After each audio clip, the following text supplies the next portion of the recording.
Good afternoon, everybody. My name is Coffee Break, and welcome back to the CoffeeCast Ladder Casted Edition, where today I have downloaded a ZvZ of high proportions, and oh my goodness, so much early game chat. Spawning on the top left-hand side of a map that I have not yet seen before. It is going to be King Sejong Station, and we are going to be having SpiderFist.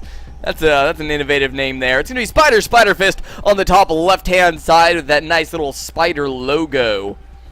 Oh, can I... What was I having troubles doing? Yeah, I can actually... Oh my gosh, I can actually use different tabs this time around. And I can use my spacebar. This is wonderful. I accidentally casted a replay a couple times ago that was like...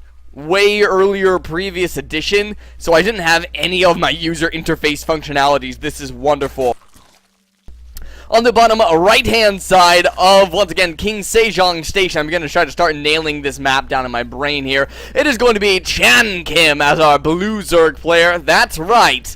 Coffee Break has dared to venture back over into Zerg versus Zerg casting. Am I ready for this? Probably not, but I'm going to give it a shot anyways. The reason why I'm always so hesitant to do Zerg vs. Zerg games is I know that my Zerg knowledge is very limited. It's probably my weakest casting matchup. Zerg is also my weakest playing race. I'm not particularly good with any of them, but Zerg definitely by far my off race. Also, Zerg vs. Zerg can be very, very volatile and very fast-paced, and sometimes when you're a little bit rusty, it's hard to keep up with. So, hopefully I'll do alright this time around here. I'm just getting my voice back. I feel wonderful again. It's great to actually be able to talk. I literally was having problems breathing, and I was having to medicate myself very hard on NyQuil and Advil to be able to keep my throat open. So it's good to be able to, you know, breathe again and talk again. I've been able to sing in the shower. That's right, I'm one of those people. Woe to my roommates. I'm sorry, Sleeper Cells and Light Kite. SpiderFist, if I recall rightly, did go for that 15 hatchery, followed it up with a spawning pool and a gas. On the bottom right-hand side, we have ChanKim opening with the spawning pool a little bit safer and moving over into that hatchery. So it looks like here on Sejong Station, we do have two openings into the natural expansion. One of them blocked off by 2,000 hit point rocks. Third base, probably a natural third down this way, fourth up this way. Let's break those rocks down. Common defense point right in the middle here. Hopefully that'll balance out a little bit. I can see how that might be a little bit difficult for Zerg in the late game. I'm really curious to see how these maps shape out. Once again, I haven't gotten much of a chance with all my final projects with university coming up here. So I'm hoping in about 2 to 3 weeks I'll have a little bit more time to really start digging my teeth back into casting and into playing a little bit as well.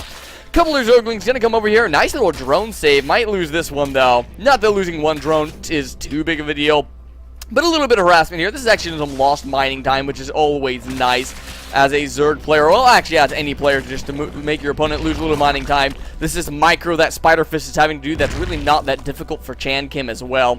So, hey, got a little damage done. Got a little scouting off. Over in that workers tab, we're seeing it fairly even right now. Both players just beginning to saturate their natural expansions. Zerglings having a little bit of chase across the map. Anytime I see this, I always see the little Carbot Zerglings running after each other and playing. I can't unsee it. It's ridiculous. ChanKim opening no gas up to this point now, just getting double gas over in his main base. But this is allowing him to get a lot of queens out onto the map. Queens in the early game for ZvZ, it's always kind of interesting. Because, I mean, a lot of the time you say, you know, okay, so I have a big queen opening, that means that I can get a lot of creep spread going. But as a Zerg player in a Zerg vs. Zerg, a creep spread's kind of one of those iffy things where if you're going to be very aggressive, you're going to want a little bit of extra creep spread. But other than that, I mean, if you're looking to stay defensive, you want to connect your bases, but not much more. So I don't know what exactly ChanKim's idea with all the extra queens are, other than, I mean, it could very well just be for early defense. Maybe he read his opponent going a little bit more aggressive. Maybe he's just playing safer. I'm not exactly certain. Again, my Zerg vs. Zerg knowledge not exactly up to snuff here. But he will be safe from any early game attack, so I guess he doesn't have to be too worried about that. Perhaps he was a little bit worried with this one gas in the main base and the one gas in the natural that he originally scouted, that it would be some sort of baneling attack. Few Zerglings going to be coming down to the south side here. They're going to poke up, not going to be able to get all that much work done. A lot more Zerglings coming down, and behind this, it looks like SpiderFist is going to be taking his third base, looking to do a little bit of damage to ChanKim. I don't know. I don't think that this can really get penetrated at this point by this amount of Zerglings. Really just not that much here. 20 Zerglings, however, for ChanKim, hoping to swarm over this third base and over these Zerglings that are on the map right now. I don't think ChanKim, with 20 Zerglings, is going to have enough firepower to really be able to break the current amount of Zerglings and the third base. He will be able to get a little bit of an army advantage, but right now SpiderFist just has a nice little contain. He has no reason to move outside of this little area. We do have +1 missile attacks coming on the field for both players, layers coming up for both players as well. ChanKim making a lot of Zerglings, up to 30 over 13. A small drone advantage. Okay, now an 11 drone advantage going over to ChanKim. SpiderFist, but ChanKim has so many Zerglings out on the map. Is there a Baneling nest on the field right now? There is not, so SpiderFist gonna need to get something up very quickly. I think he's trying to hope to get roaches out in time. You can see he's already abandoning that third base, pulling the drones back. Very smart decision. He is not going to be able to hold this. Those roaches going to come just too darn late. In this case, an armor upgrade would have actually been a little bit better versus these Zerglings. In the end, though, missile attacks. I always will be a fan of missile attacks over armor attacks. For roaches, at least, versus Zerglings. Because Zerglings, they just really don't do... Or pardon me, in roach versus roach. I don't know. I'm losing my words here. I'll explain that in a second. But right now, we have a lot of Zerglings swarming into this natural expansion. Looks like they're able to get a few drone kills. But for the most part, the drone's on hold position. Roaches being able to hold their own. And that got mopped up fairly well considering the odds right there for SpiderFist. I don't think he lost too terribly much. No, actually only losing 4 workers. Is about to lose a queen. Where are those roaches? Now they're coming up into the main base. Going to be able to take out those Zerglings.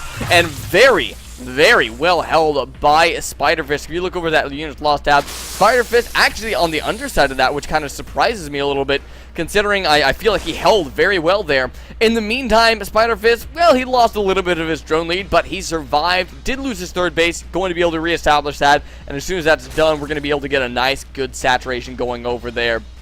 What I was trying to say before all of that is, if it's going to be roach versus roach, you want missile attack upgrades. If you're doing roach versus Zergling and you're the roaching player, you want the armor upgrade. That's what I was trying to say, but I was saying it really stupid. So I thought I would at least elaborate that so I didn't sound like a complete idiot there.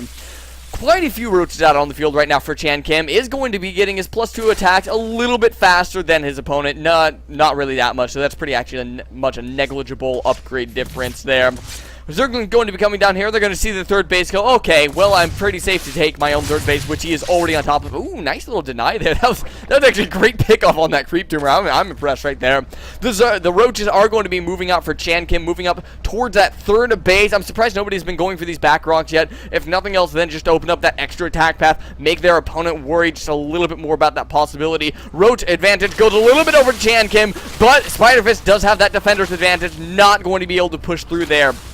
And ChanKim wisely does back out. We actually have a +2 ground carapace coming on the way for SpiderFist right now. It's going to give him a little bit of an upgrade advantage in roach versus roach battles. That armor upgrade is not going to be too big of a deal, but if Hydralisks do join the field at any point in time for ChanKim, that armor upgrade actually becomes very important because Hydralisks are a slightly lower damage but very fast attacking unit. So that damage, the armor upgrade really helps stack up over time when you're facing against those Hydralisks.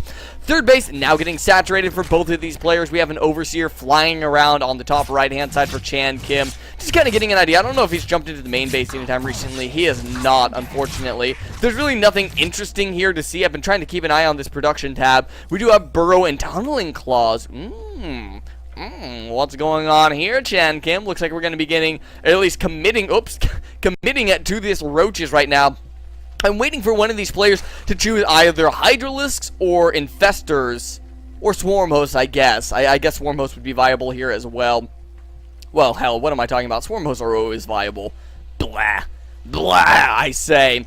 But right now, neither of these players really willing to commit away from roaches. SpiderFist looks like he's going to be the more probable one to do that, just because he's not getting all of the upgrades, the Tunneling Claws, I should say, and the Burrow upgrades. I'm assuming both of these players do have Glial Reconstitution. No, SpiderFist doesn't even have Glial Reconstitution right now, so he doesn't have that roach speed. He really should think about getting something other than roaches or getting that Glial reconstitution like now. Is going for Burrow. I think that this is just an oversight by SpiderFist, and that can be a huge deal. Looks like we're going to be having an engagement in the middle of the map here, and ChanKim going to have the advantage just because of that Glial reconstitution. He's going to be able to get the arc a little bit better. Looks like he has the roach numbers as well, pushing into the roaches of SpiderFist and chasing him back down the ramp. SpiderFist, with that defender's advantage, is going to be able to push us back. Eventually, I think we have 11 more roaches coming onto the field there, but that's a great pickup for ChanKim. I don't know, actually. ChanKim looking very powerful in this attack. His +1 armor just finishing up, which is going to help out maybe a little bit here. The 2-2 is done already for SpiderFist, but we do have Tunneling Claws already finished up,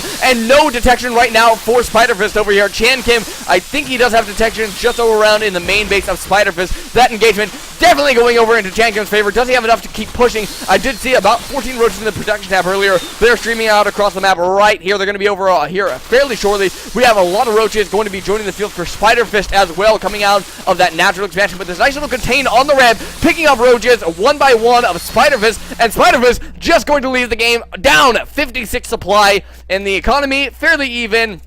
Upgrades fairly even. ChanKim, nice roach attack there, and again, I don't think Glial reconstitution would have necessarily saved SpiderFist outright in that engagement, but when he was over here engaging on the creep and ChanKim got that beautiful surround, SpiderFist, if he had Glial reconstitution, would have at least had the option to try to back up and re-engage at another area, maybe macro up a little bit different or a little bit more powerful of an army.